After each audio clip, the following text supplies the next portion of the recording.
અમરેલીથી જુનાગઢ પહોંચી ગયા છીએ અને અત્યારે રાજુભાઈ સોલંકીના ઘરે બેઠા છે. રાજુભાઈ સોલંકી સાથે પણ ચર્ચા કરી અને નક્કી એવું થયું છે કે આવતી 12 તારીખે ગોંડલની અંદર દલિત અસ્મિતા સંમેલનનું આયોજન થઈ રહ્યું છે. આ બાબતે પહેલા આપણે થોડીક રાજુભાઈ સાથે ચર્ચા કરીએ, પછીની આગળની વિગત તમને આપું. તો હાલ રાજુભાઈ સોલંકી સાથે આપણે આ બાબતે જે ચર્ચા કરવાની છે કે રાજુભાઈ, ગઈકાલે સાંજે ગણેશ જાડેજાની ધરપકડ થઈ ગઈ છે, તો આમાં કોઈ હવે આરોપીઓ બાકી છે કે કેમ?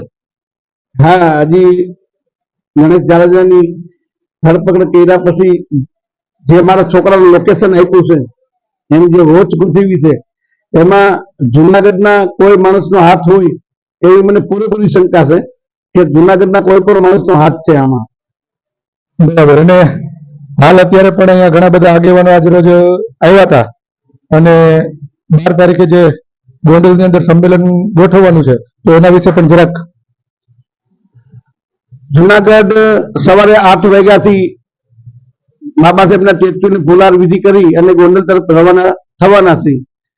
જ્યારે અમરેલી જિલ્લાના આગેવાનો, પોરબંદર જિલ્લાના આગેવાનો, પછી રાજકોટ જિલ્લાના આગેવાનો, સુરેન્દ્રનગર, ઘણા જુદા જુદા જિલ્લામાંથી, જામનગર થી મને ફોન આવેલા છે.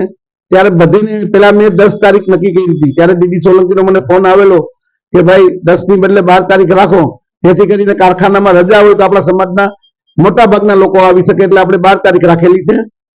તો સમગ્ર અનુજાતિ સમાજના લોકોને હું પ્રેમથી આહવાન કરવા માંગુ છું કે આપણે મોટી સંખ્યામાં ગોંડલ મુકામે ભેગા થઈએ, શાંતિથી, પ્રેમથી આપણે આપણો કાર્યક્રમ કરવાનો છે. આપણું જે આંદોલન છે, કોઈ સરકાર આવીને આપણું આંદોલન નથી, કોઈ વ્યક્તિ, આપણે માત્ર એક વ્યક્તિ આવી છે, જે જયરાજસિંહ છે એની આવી છે. કોઈ ક્ષત્રિય સમાજે આપણે વાંધો નથી, માત્ર આ જયરાજસિંહની અને જયરાજસિંહના છોકરાની જે દબંગગીરી હારે આપણે વાંધો છે. તો આજે ગોંડલ અસ્મિતા સંમેલન કરવાનું છે, તો અહીંથી જરાક રૂટ જણાવી દો ને. અમે જુનાગઢ થી સાબરપુર ચોકડી, દોલતપરાથી વડાલ અને વડાલથી ચોકીથી જેતપુર ગામમાં થઈ અને અમે નવાગઢથી સીધા રોડે ચડી વીરપુરથી ગોમટા ફાટક થી સીધા ગુંડાળા ચોકડીએ થઈને ગોંડલ સિટીમાંથી જૈન સભા સ્થળે પૂછશું. તો આ આખો કાર્યક્રમ આ રીતનો છે અને લગભગ બધાને ખબર છે કે અત્યારે ગણેશભાઈ લોકઅપની હવા ખાઈ રહ્યા છે. અને મેં પેલા કીધું હતું, હજી કહું છું કે આની અંદર 114 ના ઉમેરા સાથે એક આરોપી ખાસ MLA ગીતાબા જાડેજા હોવા જ જોઈએ, કેમ કે પ્રતિનિધિ છે એ સમાજના. લોકોએ એને ચૂંટીને ત્યાં મોકલ્યા છે, પોતાનું રજવાડું નથી ચલાવતા.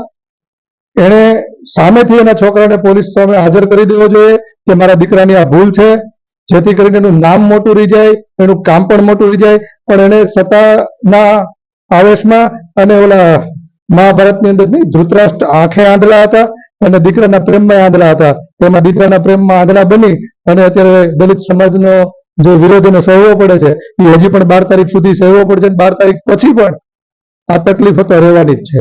તો આ હતો એનો રૂટ. આપણે અમરેલીનો રૂટ નક્કી કરશું ત્યારે ફરી પાછું તમને જણાવીશ. ત્યાં સુધી જય ભીમ.